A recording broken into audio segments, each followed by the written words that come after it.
Allah wahdahu la syarika lah wa ashhadu anna Muhammadan abduhu wa rasuluh salawatu rabbi wa salamu alaihi wa ala alihi wa ashabihi wa man sara ala nahjihi wa istanna bisunnatihi ila yaumil din. Alhamdulillah, puji syukur kita haturkan kehadirat Allah di Jumat pagi ini di Masjid As-Sakinah bersamaan dengan momen halal market yang ada di kota Surabaya. Kita dikumpulkan oleh Allah dalam nuansa belajar. Semoga Allah Subhanahu wa taala menjadikan forum ini forum yang diberkahi. Karena ini adalah hari Jumat, maka kegiatan kajian tidak boleh mepet dengan kegiatan Jumatan. Sehingga nanti cukup sebentar saja, setelah itu kita persiapan Jumatan. Saya diberi waktu berapa lama?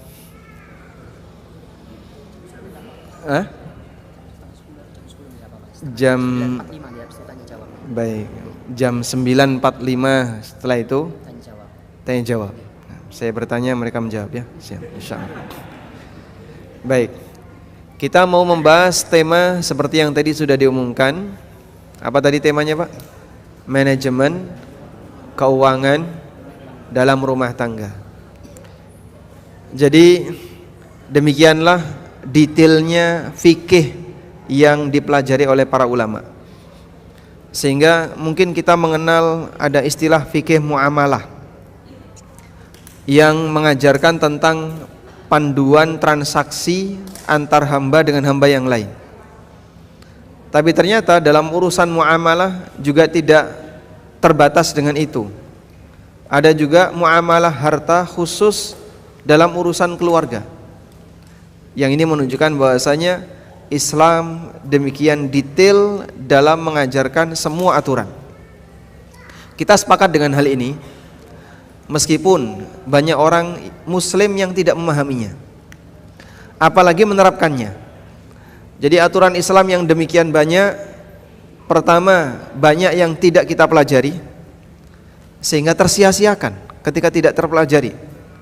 Yang kedua, banyak yang tidak teramalkan, maka nuansa Islam tidak begitu kelihatan di permukaan.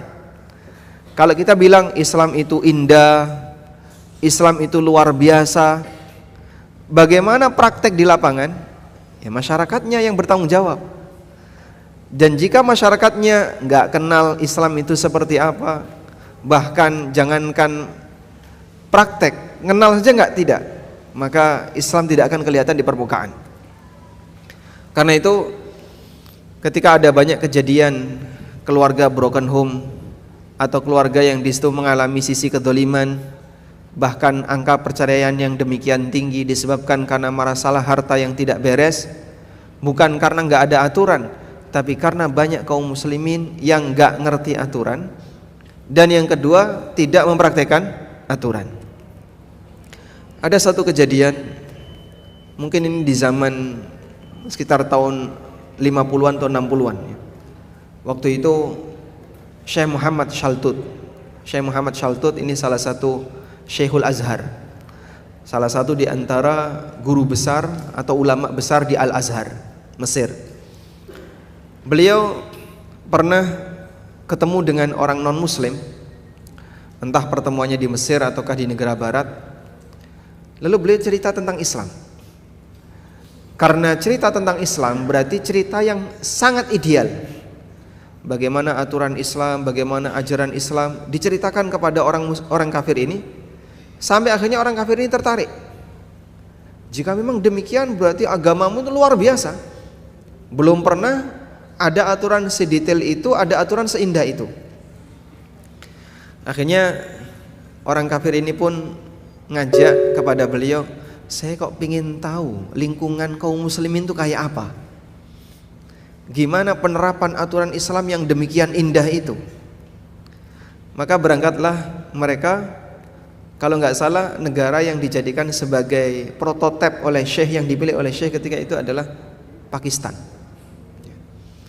Setelah sampai di lokasi, orang barat ini komentar miring, loh yang kamu ceritakan dengan realita di lapangan kok jauh berbeda. yang tadi kamu ceritakan seperti ini demikian bagus, menjaga keadilan, menjaga kemanusiaan, ketertiban, kebersihan dan aneka aturan-aturan Islam yang demikian sempurna. Tapi nyatanya masyarakatmu kayak gini. Lalu beliau menyampaikan sebuah kalimat yang mungkin layak untuk kita jadikan sebagai pecut bagi hati kita semua. Pecut itu bahasa Indonesianya apa ya? Sebagai cambuk bagi kita semuanya. Beliau mengatakan al-Islamu mahjubun bil muslimin. Islam itu tertutupi dengan kaum muslimin. Jadi demikian banyak kekurangan yang terjadi pada kaum muslimin, indahnya Islam gak nampak di permukaan. Demikian banyak kekurangan yang ada di masyarakat Islam, sehingga semua aturan Islam yang demikian indah gak nampak di permukaan. Al-Islamu mahjubun bil muslimin. Islam itu tertutupi oleh kaum muslimin. Nah, semoga ini jadi trigger bagi kita. Tertutupi itu karena apa? Satu, gak dipelajari. Yang kedua, yang sudah mempelajari tidak mempraktekkan dalam kehidupan nyata. Dan mungkin yang pertama masih banyak yang kurang, sehingga banyak di antara aturan-aturan syariat yang kita nggak ngerti. Maka kenapa keindahan Islam jadi hilang? Sebab kaum muslimin yang sudah dikasih aturan, mereka tidak mau mengenalinya, dan bahkan mereka tidak mau mengamalkannya. Oleh karena itu, jangan sampai kita menjadi orang yang menutupi indahnya Islam. Gara-gara kamu Islam itu jadi nggak kelihatan indah. Ternyata saya ada di situ, kan jelek banget itu berarti. Berarti kita tertuduh sebagai orang jahat yang menutupi keindahan Islam. Maka kalau kemudian kita berada di barisan orang-orang yang menutupi keindahan Islam, kita termasuk orang yang justru menghalangi dakwah Islam ini tersebar dengan baik. Dan demikianlah realitanya. Oleh karena itu, Nabi SAW pernah berpesan kepada para sahabat, la takun aunan lisyaitani ala akhikum. Janganlah kalian menjadi pembantu setan, penolong setan untuk menjerumuskan saudara kalian. Salah satu di antara bentuknya adalah ketika ada orang yang salah misalnya, lalu kita boikot bareng-bareng sampai membuat orang yang salah ini jadi mangsanya setan. Nah, karena nggak ada teman yang mau nerima saya, teman-teman yang sudah ngaji-ngaji itu nggak ada yang mau nerima saya. Akhirnya ya sudahlah, saya cari teman yang lain. Dia makin jauh. La takun aunan lisyaitani ala akhikum. Janganlah menjadi penolong setan untuk menjerumuskan saudara kalian. Termasuk di antaranya ketika kita menolong orang lain untuk berbuat maksiat, sehingga dia terbantukan untuk berbuat maksiat. Termasuk di antaranya gara-gara ulah yang kita lakukan sampai menyebabkan dakwah ini terhalangi, tidak diterima oleh yang lain. Kemarin temanmu bilang kayak gini, "Duh, siapa Pak?" Itu, yang ini bilang seperti ini. Udah, gara-gara dia kajian di-cut. Nah, kayak gitu. Yang ngisi mungkin udah pulang, tapi efek sampingnya hilang nggak? Tidak, butuh waktu lama untuk pemulihan. Mending tidak mengobati yang menyebabkan luka daripada melukai yang belum tentu bisa diobati. Preventif itu lebih penting daripada apa istilahnya? Hah? Kuratif ya. Preventif itu lebih penting daripada kuratif. Menghindari lebih penting daripada mengobati. Baik. Kita akan belajar tentang aturan dalam rumah tangga, terutama tentang masalah keuangan. Pertama begini, saya mau tanamkan prinsip. Anda masih ingat pelajaran tentang ad-daruriyatul khams, 5 hal paling prinsip yang dijaga oleh syariat? Sebutkan. 1. 5 hal yang paling prinsip yang dijaga oleh syariat. 1. Menjaga agama. 2. Menjaga nyawa. 3. Menjaga akal. 4. Menjaga kehormatan. 5. Menjaga harta. Hafal insyaallah? Diulang. Jaga agama, jaga nyawa, jaga akal, jaga kehormatan, jaga harta. Baik. 5 ini disebut ad-daruriyat al-khams. 5 hal paling prinsip yang dijaga oleh syariat atau yang sering diistilahkan dengan maqasidus syariah. Yang sering diistilahkan dalam bahasa fikih maqasid asy-syariah. Tujuan utama yang paling besar kenapa syariat itu ada. Pertama, menjaga agama. Allah memberikan banyak aturan kepada para hambanya. Salah satu di antara tujuannya adalah agar agama hamba itu terjaga. Sebab agama ini modal utama orang untuk bisa dapat surga. Jika ini hilang, kesempatan masuk surga hilang. Maka dilarang berbuat syirik, dilarang melakukan praktek kekufuran, dilarang apa lagi? Ngerusak agama, istihza dalam masalah agama. Hormati agamamu sebagaimana kau menghormati sosok yang paling kau hormati di alam ini. Sehingga jangan guyon masalah agama. Semua itu dalam rangka untuk menjaga agar agama ini tetap menjadi sesuatu yang berharga di masyarakat. Kalau orang berbuat syirik, yang hilang apa, Pak? Kalau orang berbuat syirik, yang hilang apa, Mas? Ya? Iman. Begitu orang berbuat syirik, kesempatan masuk surga hilang. Walaupun pelakunya orang yang paling dicintai oleh Allah. Jadi nggak ada privilege untuk masalah aturan Allah. Walaupun dia seorang nabi, kalau melanggar tetap dia akan mendapatkan hukuman. Makanya Allah Subhanahu wa taala mengatakan, "Walaqad uhiya ilaika." Sungguh aku telah mewahyukan kepadamu wahai Muhammad, wa ilal ladzina min qablik, dan kepada orang-orang sebelummu. Berarti kan seluruh nabi, kamu dan semua nabi sebelummu, mencakup semua nabi. La in asyrakta la yahbatanna amaluk. Kalau kamu berbuat syirik, seluruh amalmu hilang. Kalau amalnya hilang, imannya hilang, alias dia tidak punya kesempatan untuk masuk surga. Beda dengan undang-undang di sekitar kita kan. Ada yang menyebut tajam ke bawah, tumpul ke samping, atau tumpul kemana? Tumpul ke atas. Jadi kalau aturan itu kepada rakyat, kepada bawahan tajam, tapi kalau ke atas tumpul. Gak berlaku untuk aturan Allah. Sampai Nabi itu dikasih ultimatum yang sama. La in asyrakta la yahbatanna amaluk. Kalau kau berbuat syirik, hapus seluruh amalmu. Maka jangankan keturunan Nabi, nabinya saja kayak gitu, Pak. Sehingga nggak ada istilah kompromi untuk aturan semacam ini. Sampai pun yang melanggar seorang nabi, Allah menetapkan aturan nggak ada ampun. Makanya ketika Fatimah radhiyallahu anha didakwai oleh Rasulullah sallallahu alaihi wasallam, Nabi sallallahu alaihi wasallam menyampaikan kepada Fatimah, Fatimah keturunan terdekat. Yang sekarang orang yang mengklaim Ahlul Bait itu dari Fatimah. Jadi beliau orang paling bawah, orang paling bawah ya, persis di bawah Nabi sallallahu alaihi wasallam. Apa kata beliau kepada Fatimah? Ya Fatimah bintu Muhammad, ya Fatimah binta Muhammadin, wahai Fatimah binta Muhammad, salimi mali masyi'ti, kau boleh minta hartaku sesukamu. Walam ughni anki minallahi syai'a, tapi ingat aku enggak bisa menolongmu di hadapan Allah sepeser pun. Itu beliau sama Fatimah. Apalagi kita, Pak. Karena yang namanya syafaat harus kembali kepada izin Allah. Man dzalladzi yashfa'u 'indahu illa bi'idznih. Baik. Yang kedua, jaga apa tadi? Jaga nyawa. Ada banyak sekali di mana kita dilarang untuk ngerusak nyawa atau unsur nyawa. Unsur nyawa itu apa? Fisik.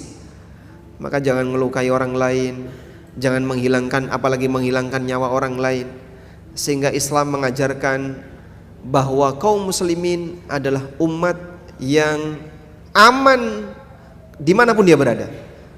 Saya berada di sini, saya nggak ganggu siapapun. Saya berada di sana, saya tidak ganggu siapapun. Demikianlah arti penting dari menjaga nyawa. Menghilangkan nyawa atau ganggu nyawa. Sebutkan satu dalil di mana kita tidak boleh ganggu nyawa. Jadi jangankan menghilangkan nyawa ya, ganggu nyawa aja nggak boleh. Contohnya apa, Pak? Dilarang ngageti orang lain.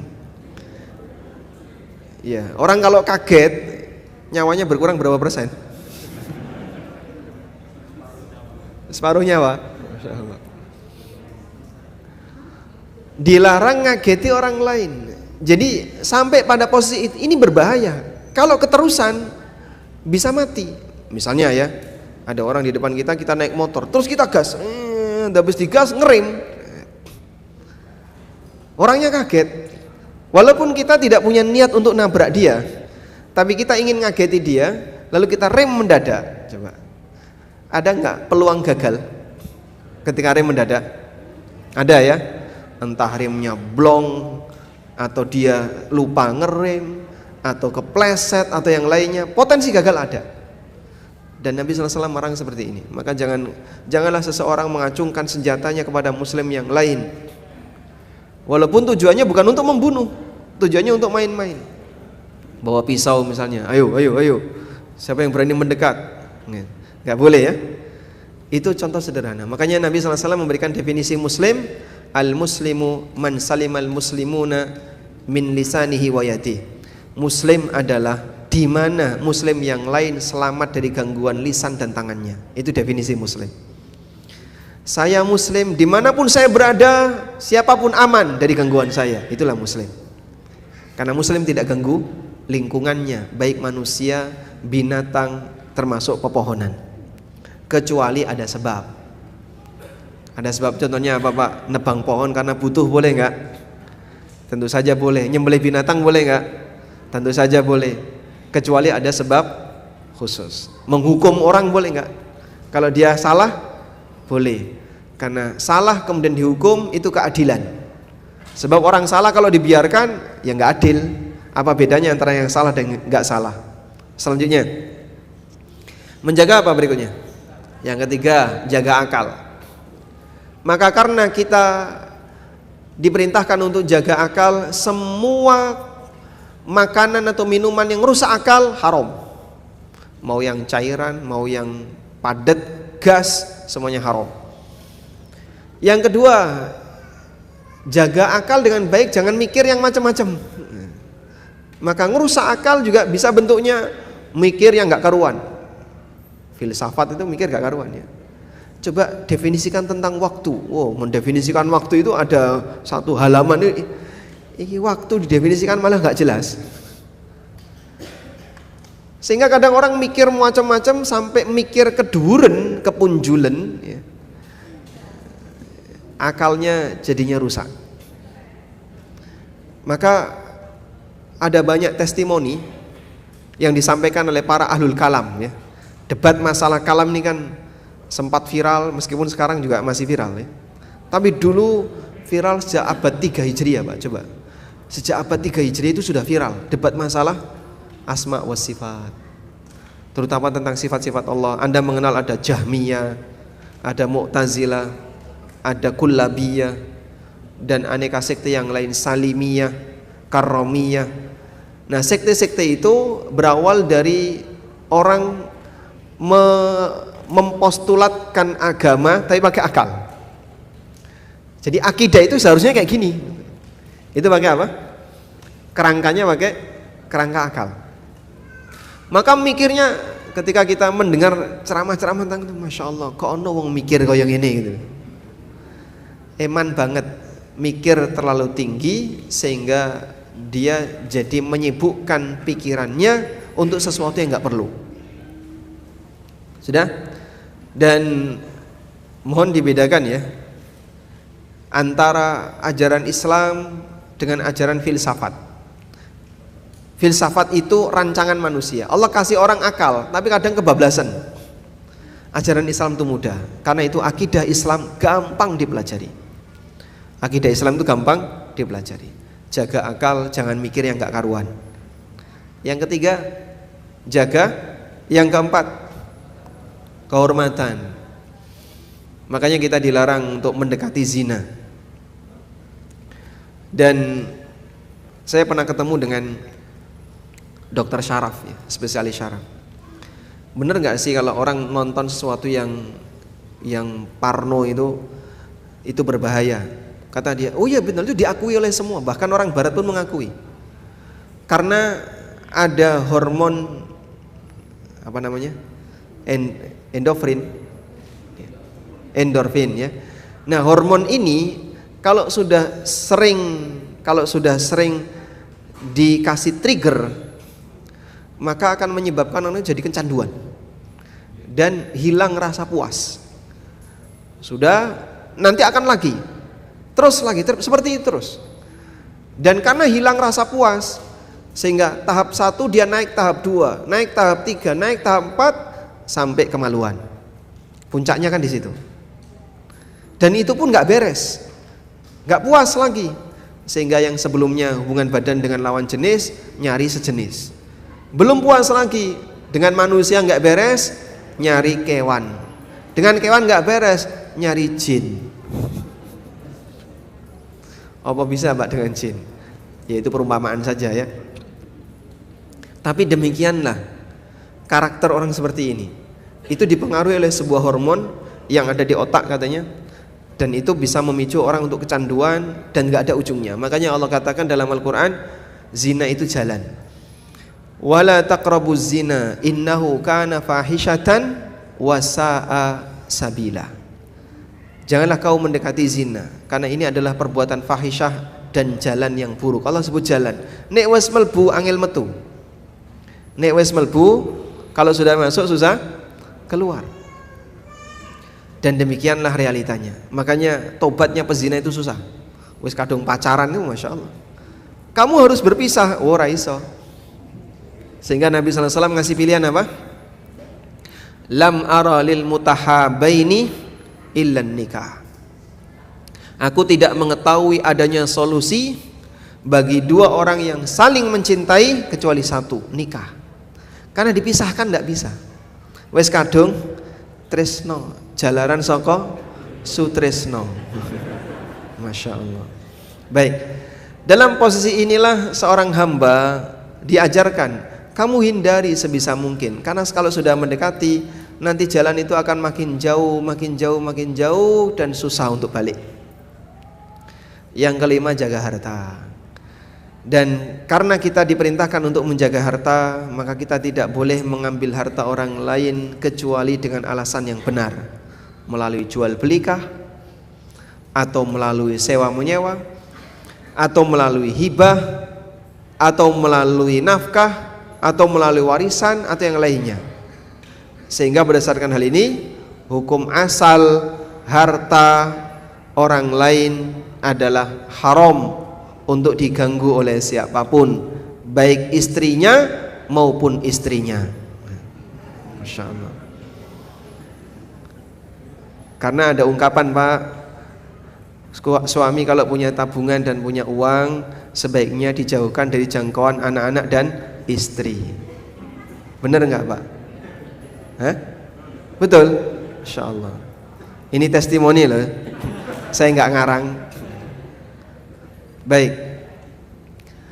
Sehingga kita diajarkan satu aturan, hati-hati yang namanya harta.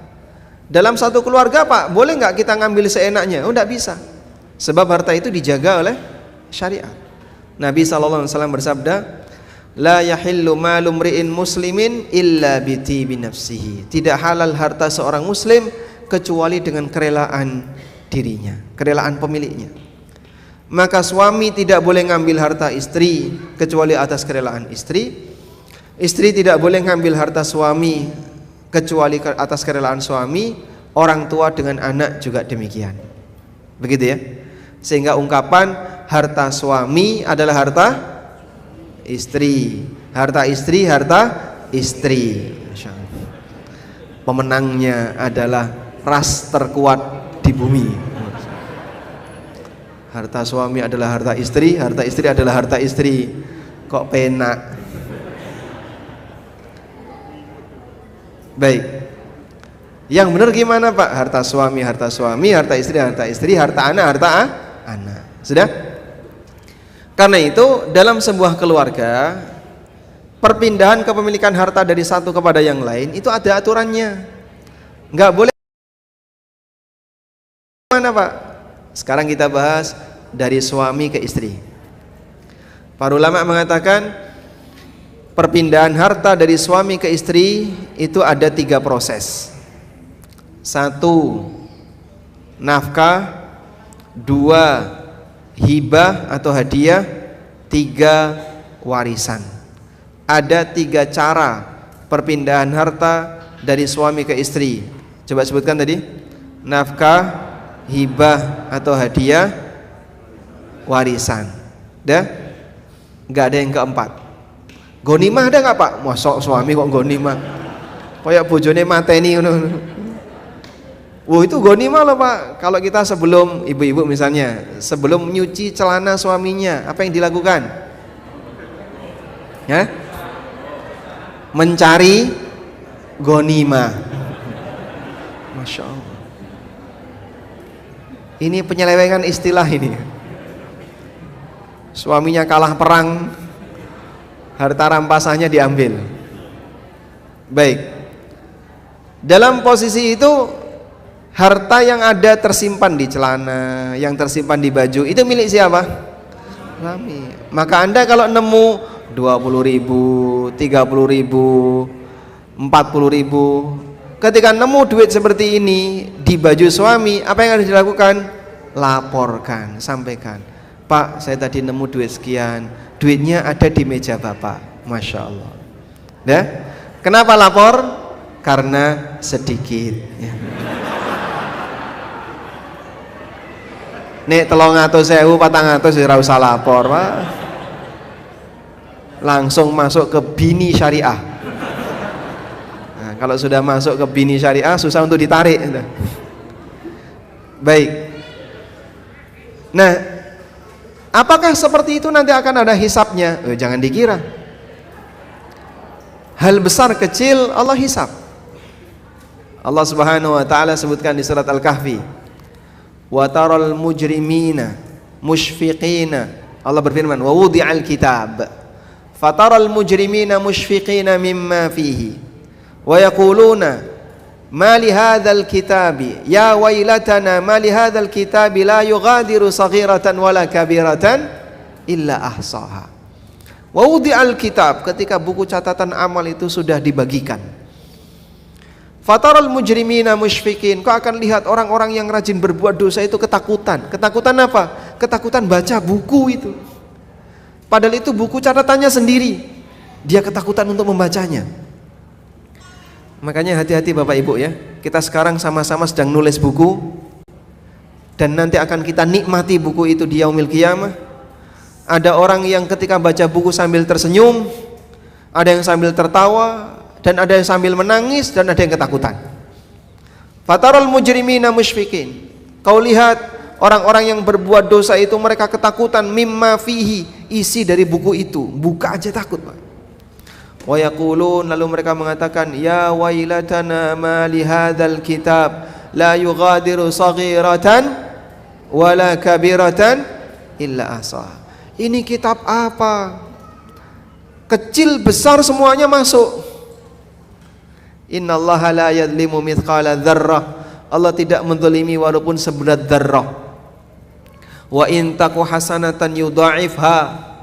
Kalau bentuknya kebaikan Allah lipat gandakan. Sehingga amal sekecil apapun walaupun seberat dzarrah. Atadruna madzarrah? Ataukah Bapak Ibu apa itu dzarrah?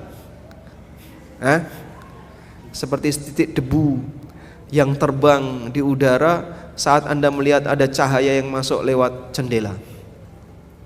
Kita lihat ya, ada debu yang ada debu-debu yang terbang itu, dan itulah kualitas udara yang kita hirup.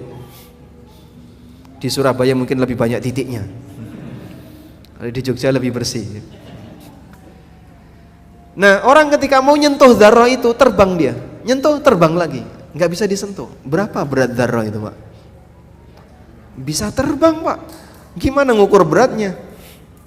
Kita buat timbangan digital, kemudian sudah kelihatan bersih untuk dipakai nimbang emas misalnya, sampai 0,001 itu kelihatan.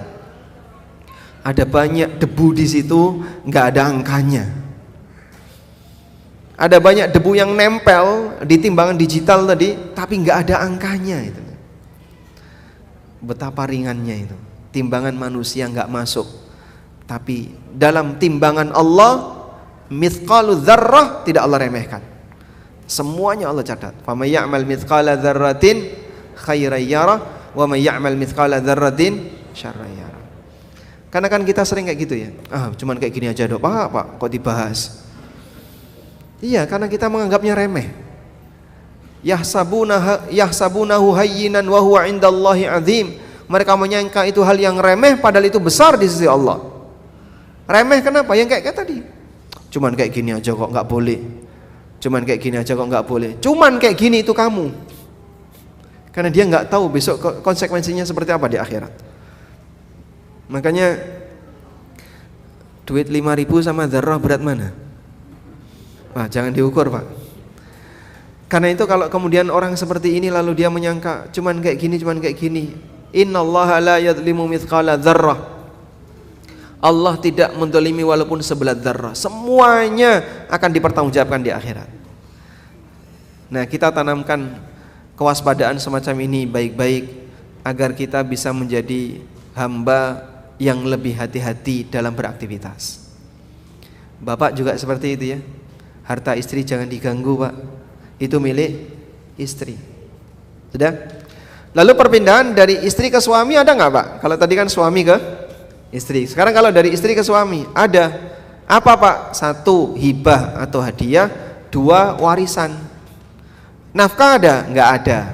Karena istri tidak wajib memberi nafkah bagi suaminya. Sak sugih-sugih wong wedok, sak kire-kirene wong lanang, wong wedok ora wajib nafkahi wong lanang. Walaupun istri sangat kaya, suaminya sangat miskin, yatim piatu ya. Wajib yatim piatu, Pak. Yatim piatu ya. Walaupun suaminya sangat miskin, tapi istri tidak wajib nafkahi suami. Maka sebabnya cuma 2 tadi, hadiah atau hibah, satunya lagi apa? Warisan. Baik. Sekarang kita lihat apa perbedaan masing-masing. 1, nafkah. Pertama, kriteria nafkah ya. Anda bisa tulis kriteria nafkah. Nafkah itu sifatnya wajib, sehingga siapapun yang berkewajiban memberi nafkah tapi dia tidak menunaikan nafkah, dia berdosa. Dan ada 3 sebab mengapa nafkah itu wajib. 1, pernikahan. 2, nasab. 3, kepemilikan. Pernikahan, nasab, kepemilikan. Insyaallah hafal? Baik. Nafkah karena sebab pernikahan dari suami ke istri. Nafkah karena sebab nasab, bapak ke anak terus ke bawah, bapak ke anak, nafkah dari bapak ke anak, ke cucu terus ke bawah. Atau dari anak ke bapak. Sehingga kalau ada seorang bapak yang nggak mampu, sudah nggak kerja, nggak punya pensiunan, dan anaknya mampu, maka anak wajib ngasih nafkah ke bapak. Siapa saja, Pak, yang wajib ngasih nafkah? Semua anak, baik laki maupun perempuan. Anak perempuan wajib ngasih nafkah ke bapak. Jika anak perempuannya mampu, bapaknya tidak mampu. Sudah? Karena hubungan nasab itu tidak mengenal jenis kelamin, walaupun ada yang prioritas. Kalau ada anak laki dan anak perempuan, maka yang lebih bertanggung jawab yang laki, sebagaimana ibu bapak yang lebih bertanggung jawab bapak. Begitu ya? Baik. Sehingga andaikan ada anak yang bapaknya sudah meninggal tapi ibunya yang bekerja, maka ibunya ngasih nafkah ke anak. Apa hukumnya? Wajib. Karena itu orang tua. Sehingga hubungan nafkah orang tua ke anak karena nasab ini tidak mengenal laki perempuan. Baik. Tapi Masya Allah ya, kadang banyak anak nggak bisa ngurusin 1 orang tua. 4 anak tidak bisa ngurusi 1 ibu, padahal 1 bapak bisa ngurusi 4 ibu. Masya Allah.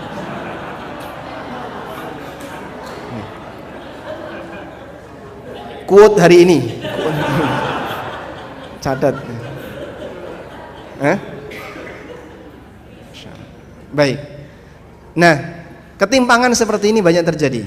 Padahal anak itu wajib ngasih nafkah kepada orang tua. Kadang banyak orang tua yang terlantar. Saya kemarin sempat ke rumah sakit ya, ketemu dengan ibu-ibu sudah tua sekali, kurus tua, dirawat di rumah sakit. Lalu ada yang jaga, Anda keluarganya. Jadi saya waktu itu masuk, terus saya mau menjenguk orang sakit. Saya menjenguk, sebenarnya ada teman saya yang sakit, saya jenguk, terus sekalianlah jenguk yang lain. Kok ada yang dibuka, saya jenguk. Malah yang jaga itu tanya, Bapak kenal dia? Ya enggak tahu, saya kesini cuman mau jenguk orang sakit yang lain kan boleh. Lah terus Anda siapa? Saya petugas dari dinas sosial. Terus beliau nggak tahu keluarganya ada di mana. Ibu-ibu sudah sepuh, sakit sendirian, nggak ada keluarga. Lalu dia dirawat di rumah sakit, dibiayai oleh negara, dan ada yang jaga dari dinas sosial. Masya Allah. Ini kalau ada anaknya, mereka berdosa. Jika tahu seperti ini tapi tidak dipedulikan, karena yang namanya nafkah untuk orang tua hukumnya wajib, sebagaimana anak wajib dinafkahi oleh orang tuanya. Yang ketiga, karena sebab kepemilikan. Sebab kepemilikan contohnya apa, Pak? Apa yang kita miliki wajib kita nafkahi. Sebutkan yang kita miliki, Mas. Apa yang Anda miliki yang wajib Anda nafkahi? Anda ngerawat kucing nggak? Itulah yang kamu miliki. Sehingga orang ngerawati kucing, ngerawati kambing, ngerawati hewan-hewan piaraan, berarti hewan piaraan itu miliknya nggak? Miliknya. Wajib dinafkahi oleh siapa? Pemiliknya. Rasulullah SAW bersabda, dakhalat imra'atun fi hirratin. Ada seorang wanita yang masuk neraka gara-gara kucing. Amsakatha wala tut'imha. Dia kurung kucing itu dan tidak dikasih makan. Wala tursilha hatta ta'kula khashashal ardi. Dan tidak dia lepas sehingga dia makan serangga-serangga di tanah. Hatta matat, sampai kucingnya mati. Fadakhalatin nar, maka wanita itu masuk neraka. Jadi jenengan punya rawatan, makin banyak yang dinafkahi. Ngerawati burung, ngerawati ayam, ngerawati hewan piaraan yang lainnya. Maka kalau ada orang punya sapi, nggak bisa ngasih makan, pilihannya dua, sapinya dijual atau sapinya dimakan. Artinya apa? Disembelih. Karena ketika dia nggak bisa ngasih makan, sapinya dibiarkan dalam posisi kelaparan, mati, orangnya berdosa. Baik. Sehingga nafkah ini hukumnya wajib, dan sebab nafkah adalah apa tadi? Sebab nafkah adalah ya, ada 3 tadi ya. Sebab pernikahan, nasab, dan kepemilikan. Selanjutnya, nafkah itu berdasarkan kebutuhan. Dan kebutuhan pokok manusia itu ada 3. Kita mengenal dengan istilah sandang, pangan, papan. Hafal ya? Dan 3 ini semuanya ada dalam Al-Quran. Tentang sandang dan pangan, Allah Subhanahu wa taala berfirman, wa 'alal mauludi lahu rizquhunna wa kiswatuhunna bil ma'ruf. Bagi para bapak, dia berkewajiban untuk nanggung makanan dan pakaian bagi istrinya. Sehingga ada sandang pangan yang disebutkan dalam Al-Quran. Yang ketiga, papan, tempat tinggal. Allah Ta'ala berfirman, askinuhunna min haitsu sakantum min wujdikum. Berikanlah tempat tinggal bagi istrimu sesuai dengan kemampuanmu dalam menyediakan tempat tinggal untuk mereka. Tentu saja semuanya dengan standar yang layak. Layak berdasarkan urf atau berdasarkan pemahaman atau budaya yang berlaku di masyarakat. Misalnya tempat tinggal yang layak itu standarnya apa? Ya di situ ada tempat tidur, ada kamar mandi. Sehingga jangan sampai ketika mau mandi di luar. Istri kamu taruh di mana? Saya baru nikah. Terus ditaruh di mana? Saya kontrakkan. Tapi kalau mandi di luar. Wah, keliru. Nah, yang benar gimana? Kamar mandi dalam, tidur di luar. Kayak tambah salah nih kayak ini ya.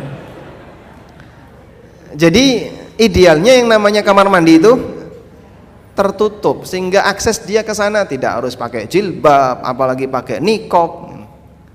Tapi dia bisa normal untuk beraktivitas sebagai seorang wanita yang berhijab. Itu standarnya.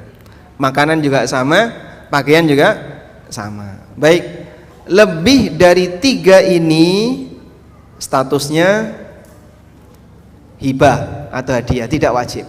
Lebih dari 3 ini statusnya hibah atau hadiah yang tidak wajib. Sehingga kalau suami memberikan lebih dari sandang, pangan, papan kepada istrinya, maka itu bukan nafkah, tapi itu hibah. Ada sebagian yang mengatakan nafkah itu ya uang jajan. Oh, salah itu. Nafkah itu adalah kebutuhan pokok sandang, pangan, papan tadi. Itu yang ada dalilnya dalam Al-Qur'an. Uang jajan yang lebih dari itu bukan nafkah, itu hibah atau hadiah. Maka kalau istri minta cemilan ya, lalu Anda kasih 10. Habis cemilan berapa? 10. Itu 11. Nah, itu lebih dari sebatas nafkah. Yang Anda berikan adalah hibah atau hadiah. Baik. Selanjutnya, nafkah itu tidak ngoreksi warisan. Jadi sebanyak apapun nafkah yang sudah diberikan kepada anak, kepada istri, tidak ngurangi warisan. Maka nggak boleh seperti ini. Anak wedok karo anak lanang, biasanya yang nafkahnya lebih banyak yang mana? Anak laki sama anak perempuan, yang nafkahnya lebih banyak yang mana? Ya, yang perempuan. Itulah mengapa warisannya lebih sedikit. Sepakat nggak? Makanya kadang ada ibu-ibu yang protes, kenapa sih perempuan warisannya lebih sedikit? Ragatmu lebih banyak. Perempuan ketika dia dari mulai lahir kemudian sudah mulai dandan, istilah orang Jawa bapak besus ya, besus ya. Kalau sudah mulai bisa dandan, itu kan pelengkapannya lebih banyak. Anak lanang turun yang langgar. Sing wedok harus menyediakan, minta ranjang Hello Kitty, habis itu dindingnya dicat Barbie, tasnya Barbie, sepatunya ya kaya ngono. Itu anak wedok nggih, Pak? Anak lanang kan murah, Pak. Sarung, sarung. Nggih. Makanya laki-laki secara nafkah itu murah, belum lagi perhiasan. Awama yunasya'u fil hilyati. Allah katakan, apakah makhluk yang hanya bisa hidup dengan perhiasan? Karena memang yang namanya perhiasan itu nempel dengan perempuan. Yang namanya perhiasan itu nempel dengan perempuan. Dari bayi sudah dikasih anting, kasih cincin, ada yang dikasih gelang. Kemudian nanti ketika menginjak remaja kasih kalung, tambahan perhiasan ini. Ini itulah perempuan. Dan itu jadi haknya. Sudah? Tapi ini tidak mengurangi warisan, sehingga nggak boleh nafkahmu sudah banyak maka jatah warisanmu tak kurangi, nggak bisa. Baik, ini karakter nafkah. Selanjutnya untuk hibah, kita bicara hibah sekarang. Hibah atau hadiah itu sifatnya tidak wajib, sehingga dikasih walhamdulillah.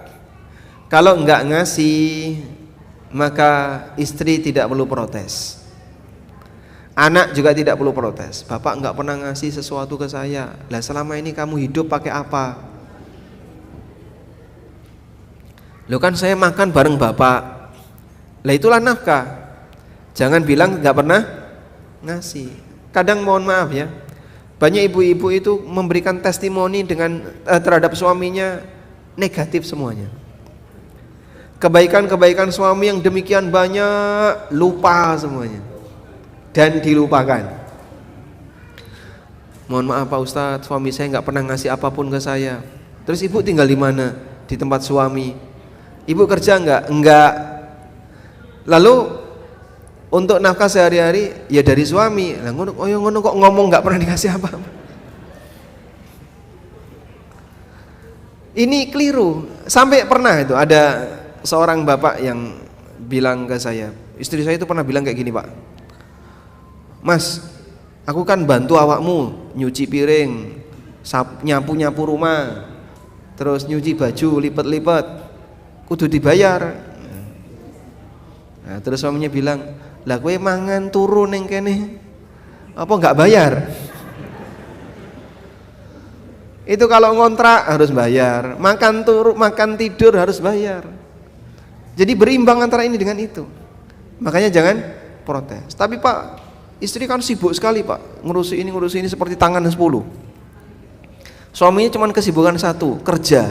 Ya kata kerjanya satu, tapi turunan kata kerjanya banyak. Mikir lagi. Sehingga sudahlah, masing-masing dikasih tanggung jawab oleh Allah yang berbeda-beda. Fokus dengan tanggung jawab masing-masing, kerjakan sesuai dengan posisinya, begitu ya. Karena semuanya akan dihisab di akhirat. Sudah?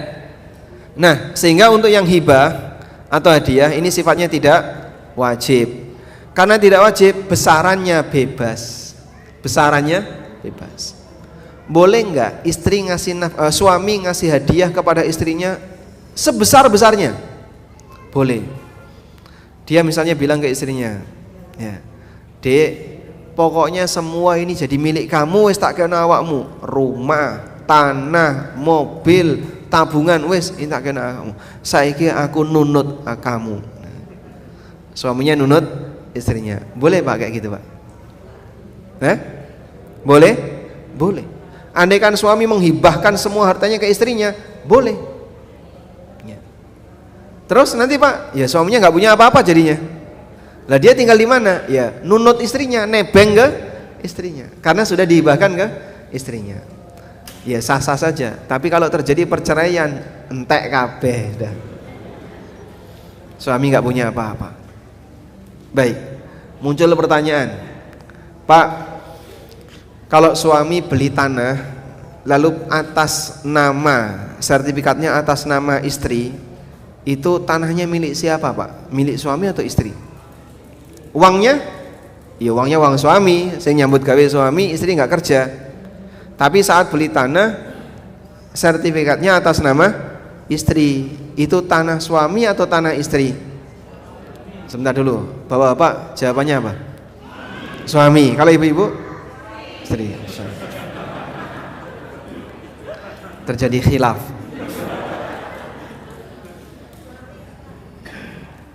Baik, pertanyaannya begini, apakah sebatas atas nama itu mengubah kepemilikan? Ya atau tidak? Jadi misalnya ya, suami membeli mobil pakai atas nama istrinya, itu apakah milik istri atau milik suami? Milik suami, diakui Pak, alhamdulillah. Loh kok bisa? Kan sudah atas nama istri. Lah atas nama belum tentu jadi milik. Anda misalnya beli mobil, wah nanti kena progresif, pinjam KTP sinten? Tetangga atau teman. Siapa orang yang Anda akan pinjam KTP-nya? Anda membayangkan, iki tak silih KTP nih, kira-kira pokoknya sampai mati orang ini nggak bakalan punya mobil. Sehingga kita nyari orang yang jadi miskin abadi. Nah kalau orang itu mau beli mobil kan nggak bakalan mau, Pak aku pinjam KTP, nah, aku ya mau beli mobil ya Pak, mau nggak dia pinjemin? Enggak. Maka dalam posisi itu dia ngasih pinjaman mobil karena dia merasa kayaknya kok sepanjang hidup saya nggak bakalan bisa beli mobil. Apakah itu sama dengan ngasih mobil ke tetangga? Ya? Saya ulang, apakah itu sama dengan ngasih mobil ke tetangga? Tidak. Diakui ya. Maka suami beli mobil atas nama istri tidak sama dengan menghibahkan mobil kepada istri. Jadi jangan GR dulu. Pak, apakah termasuk perhiasan yang nempel di tempat saya Pak? Belum tentu. Maka suami ngasih cincin ke istrinya, ngasih gelang ke istrinya, tanya, Mas, ini dikasihkan momong titip. Kalau suami Anda bilang titip, ya sudah, berarti itu belum pindah hak milik. Titip cendal ning awakmu ya, sehingga istrinya jadikan centelan. Nggih. Karena yang namanya hibah itu perlu akad. Hibah itu perlu akad. Akad apa Pak? Pernyataan, lisan atau tulisan. Ini hadiah buat kamu, silahkan kamu pakai, sah jadi milik istri. Ini cincin buat kamu, biar jarimu nggak kesepian, sah jadi milik istri, dan seterusnya. Tapi iki gawakno, mong disuruh gawakno itu belum tentu jadi milik istri. Karena yang namanya hibah harus ada akad. Baik. Selanjutnya, hibah itu sah jika sudah diserahkan. Hibah itu sah jika sudah diserahkan. Kalau belum diserahkan, alias artinya apa Pak? Belum diserahkan, ya saya digandoli ya, cuman secara lisan, nanti tak kasih ya, nanti tak kasih, nanti terus ya. Itu belum sah sebagai hibah. Nanti kamu saya kasih HP ya, oke siap. Nanti kapan? Ya mungkin bulan depan lah. Sampai 2 bulan nggak dikasih-kasih. Mana HP-nya? Besok lagi. Apakah sah jadi pindah milik? Tidak. Karena hibah baru berstatus sah jika apa tadi Pak? Sudah diserahkan. Bisa dipahami ya? Tapi kalau baru sebatas secara lisan, apalagi sifatnya rencana, nanti saya kasih, ini tidak masuk hibah yang pindah hak milik. Dah? Selanjutnya, hibah untuk anak wajib adil. Adil maksudnya gimana Pak? Rata untuk semua anak, satu dikasih yang lain dikasih. Nggak bisa satu dikasih yang lain tidak dikasih. Kalau ada yang dikasih dan ada yang tidak dikasih, maka masuk kategori dolim. Ada seorang sahabat namanya Nu'man. Beliau punya bapak namanya Bashir. Bashir ini memberikan hibah kepada Nu'man. Lalu ibunya enggak ridho, bintu Rawahah enggak ridho. Saya tidak ridho sampai kau menjadikan Rasulullah SAW sebagai saksi. Akhirnya mereka berdua datang menghadap Nabi SAW. Kemudian Nu'man cerita, kemudian Bashir cerita, ya Rasulullah, aku memberikan kepada Nu'man ini hibah sekian. Maka Nabi SAW tanya, apakah kamu punya anak selain Nu'man? Punya. Apakah kau juga memberikan hibah kepada selain Nu'man? Tidak. Lalu Nabi SAW mengatakan, sawwi baina auladikum, samakan pemberian di antara anak kalian. Dalam riwayat yang lain, Rasulullah SAW mengatakan, idhab fala taj'al inni la ushidu ala jaurin. Aku tidak mau jadi saksi untuk kezaliman. Jadi hibah yang tidak rata itu zalim. Cara ratanya gimana Pak? Ya tentu saja berdasarkan nilai. Tentu saja berdasarkan nilai. Maka ada orang yang hibah, misalnya di jalan hibah tanah di jalan Jenderal Sudirman, Surabaya. Yang satunya hibah di daerah mana? Di daerah Gayung Sari atau Rungkut. Harganya sama atau beda? Beda. Maka nanti ketika mau dihibahkan harus ada penyesuaian harga. Sing dapat luwih larang, yang dapat lebih mahal nyusui, memberikan kompensasi kepada yang mendapatkan lebih murah, sehingga saat hibah itu diserahkan dalam posisi semuanya sama rata. Nah masalah ke depan nanti kok ada kenaikan harga, itu urusan masing-masing. Misal ya, si A dikasih sawah daerah X, si B dikasih sawah daerah Y, si C dikasih sawah daerah Z. Udah ya. Saat memberi sawah harganya itu relatif sama. Setelah 10 tahun sawahnya Z kena tol, naik kan harganya. Jadi dia mendapatkan ganti untung yang besar. Sawahnya X dan Y nggak kena tol, bahkan di sebelahnya mati regane, maka boleh nggak protes saudaranya ini? Nggak boleh. Kenapa? Loh, itu punya saudara saya kena tol. Ya sudah Pak, waktu Bapak ngasih hibah kepada 3 anak, harganya sama nggak? Ya sama, unda-undi Pak, karena jejer. Tapi sekarang yang satu kena tol, yang 2 nggak kena tol, ya sudah rezekinya masing-masing, wis ora usah protes. Sebagaimana anak semuanya disekolahkan, tapi begitu besar pendapatannya sama nggak? Penghasilannya sama nggak? Beda. Yang satu jadi dokter, yang satu jadi apa misalnya insinyur, yang satu jadi guru, padahal semuanya S1. Nah seperti ini masing-masing bawa rizki yang berbeda-beda, wes ora usah protes. Wallahu a'lam. Baik, mungkin demikian yang bisa kita sampaikan sebagai pengantar. Semoga apa yang kita sampaikan ini menjadi kajian yang bermanfaat. Wassallallahu ala nabiyyina Muhammadin wa ala alihi wa sahbihi wasallam.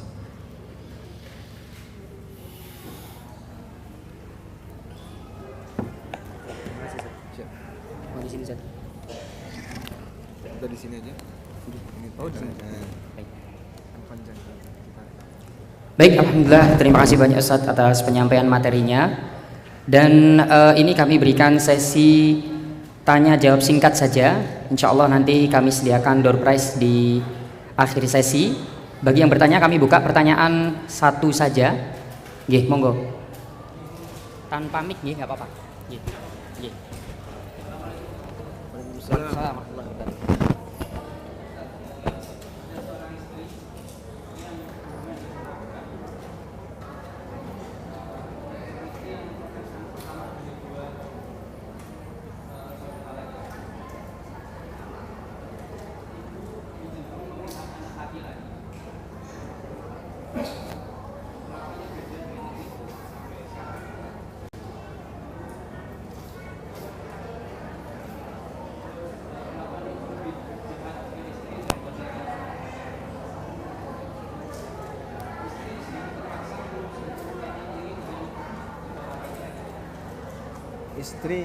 Istri Anda itu anak perempuan? Anak perempuan maksudnya? 2 bersaudara? Anak pertama.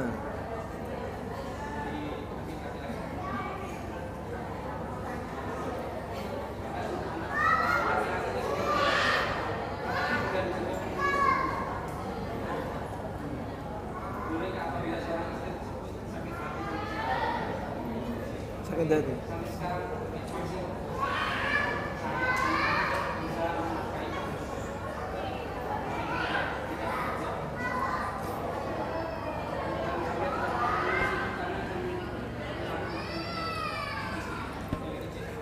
Karena apa? Perilaku ibu kepada anak perempuannya. Ya, ini mungkin nomenklaturnya aja mungkin perlu ditertibkan ya. Penggunaan nama tadi. Baik. Ini ada satu pertanyaan ya. Ada seorang ibu punya 2 anak, anak laki dan anak perempuan. Tapi ibu ini lebih cenderung kepada anak laki-laki, dan bahkan memusuhi anak perempuan. Galak sama anak perempuan, tapi kalau sama anak laki-lakinya longgar. Pertanyaannya, posisi anak laki-laki ini malas ngerawat ibunya, tapi anak perempuan ini merawat ibunya. Terpaksa. Apakah boleh anak perempuan ini sakit hati sama ibunya? Baik. Ada bentuk kezaliman orang tua kepada anak, dan anak punya hak untuk sakit hati, tapi tidak boleh balas dendam. Kalau masalah sakit hati itu urusan batin, tapi kalau balas dendam nggak boleh. Sehingga kalau misalnya orang tua galak sama anak, nah sekarang anaknya sudah besar, orang tuanya sudah tua, dibalas boleh nggak? Dulu kamu galak sama aku, sekarang tak galai. Ya nggak boleh kayak gitu. Ini anak yang tidak sopan santun kepada orang tua dan tidak berbakti kepada orang tua. Karena itu Allah Subhanahu wa taala melarang keras ya dalam Al-Qur'an. wala tanharhuma wa qul lahuma wala taqul lahuma uffin wala tanharhuma wa qul lahuma qaulan karima. Jangan mengucapkan uf saja nggak boleh. Uf gimana, Pak? Apa istilahnya itu? Apa? Orang-orang Jawa nyebutnya apa? Ngecek, ya? Cek. Ya. Cuman kayak gitu nggak boleh itu. Kita digituin orang lain sakit hati, Pak, ya. Maka anak memberlakukan orang tuanya seperti itu dilarang oleh Allah. Wala taqul lahuma uff wala tanharhuma, dan jangan membentak orang tuamu. Wa qul lahuma qaulan karima, dan ucapkan kepada keduanya dengan ucapan yang mulia. Walaupun bisa jadi orang tuanya galak sama dia. Karena itu Allah memberikan contoh bagaimana sikap Ibrahim alaihissalam. Ibrahim pada waktu mendakwai ayahnya semuanya penuh dengan kelembutan. Ya abati inni qad ja'ani minal ilmi ma lam ya'tika fattabi'ni. Wahai ayahku, wahai abati, ya abati, wahai ayahku. Abati itu kan panggilan apa? Sayang. Ya abati la ta'budi syaitan, wahai ayahku jangan nyembah setan. Ya abati inni akhafu ayyamassaka adzabu minar rahman, wahai ayahku aku takut engkau akan tersentuh azab dari Ar-Rahman. Ya abati, demikian panggilan Ibrahim. Tapi apa balasan yang disampaikan oleh ayahnya? Qala ya Ibrahim la illam tantahi la arjumannaka. Wahai Ibrahim, nek kowe ra meneng tak balang watu. Wahai Ibrahim, kalau kamu enggak diam tak lempar kamu. Tapi Ibrahim tetap mengucapkan kalimat indah kepada ayahnya. Qala salamun alaika sa'astaghfiru laka rabbi innahu salamu alaika. Semoga keselamatan tercurah untuk bapak. Walaupun bapaknya itu sudah ngancam mau ngelempar Ibrahim. Diam kamu Ibrahim, kalau enggak tak lempar sama batu. Qala salamun alaika sa'astaghfiru laka rabbi. Aku akan memohon di hadapan Rabbku untuk bapak. Innahu kana bi hafiya. Sesungguhnya Rabbku sangat dekat dengan aku. Maka Ibrahim alaihissalam walaupun disikapi jahat oleh ayahnya, ajakan Ibrahim dengan ajakan kebaikannya, mengajak anaknya untuk apa? Mentauhidkan Allah. Ibrahim bukan minta harta bapaknya, bukan minta warisan bapaknya, tapi Ibrahim cuma ngajak bapaknya tinggalkan kesyirikan, pindah kepada tauhid. Tapi bapaknya emosi lalu bersikap kasar kepada Ibrahim, namun Ibrahim tetap menyampaikan lemah lembut. Dan ini contoh yang bisa kita tiru bagaimana cara yang tepat berinteraksi dengan orang tua yang mungkin bersikap kasar sama anaknya. Sehingga kalau masalah istri Anda sakit hati sebagai anak perempuan yang sering disikapi jahat oleh ibu, yaitu masalah perasaan. Kalau saya bilang nggak boleh sakit hati ya sulit ya, tapi nggak hilang-hilang ya Pak Ustadz. Itu normal, tapi tidak boleh balas dendam. Wallahu a'lam. Mana dulu Mas?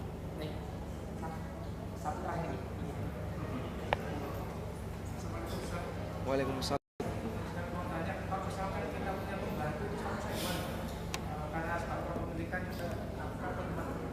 Kalau kita punya pembantu, itu wajib dinafkahi atau tidak? Nah ya, pembantu itu wajib dinafkahi atau tidak? Coba 3 sebab tadi Pak. Pembantu apakah wajib dinafkahi? Ada 3 sebab: nafkah, pernikahan, nasab, kepemilikan. Sudah? Apakah pembantu Bapak itu milik Bapak? Budak nanti jadinya. Pembantu bukan milik kita, sehingga dia bukan budak. Yang kedua, apakah pembantu itu nasab kita? Bukan. Pilihannya tinggal yang ketiga, pernikahan, dinikahi atau tidak. Begitu Pak. Kalau 3-tiganya nggak ada, berarti tidak wajib memberi nafkah ke pembantu. Nggih, meskipun kalau pembantu diminta, ya udahlah mangan ning kene, hidup di sini, tidur di sini. Jadi semua kebutuhannya dicukupi oleh majikannya, ya sah-sah saja. Tapi itu bukan nafkah yang sifatnya wajib. Itu bonus sebagai karyawan yang tinggal di rumah. Nah. Waalaikumsalam warahmatullahi.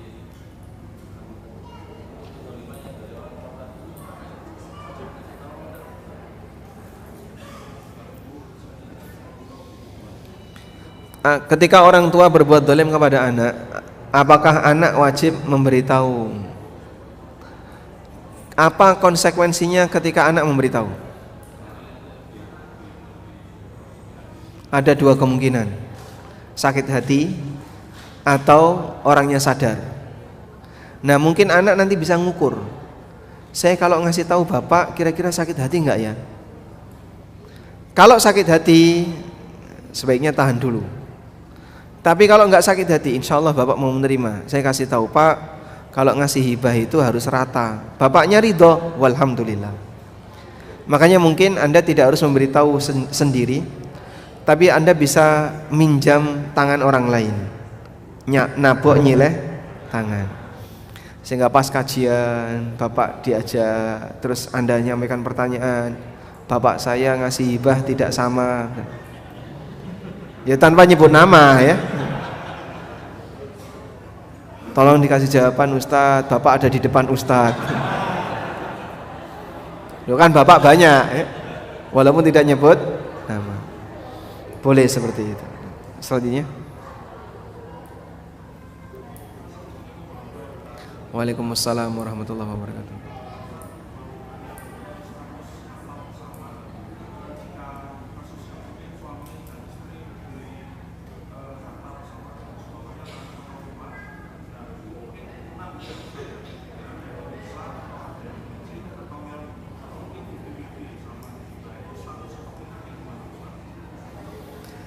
Jika ada harta bersama urunan suami istri, suami bekerja, istri bekerja, lalu hasilnya dikumpulin bareng dipakai untuk beli properti atau rumah, status kepemilikan rumah ini gimana? Ya milik bersama, suami memiliki, istri juga memiliki.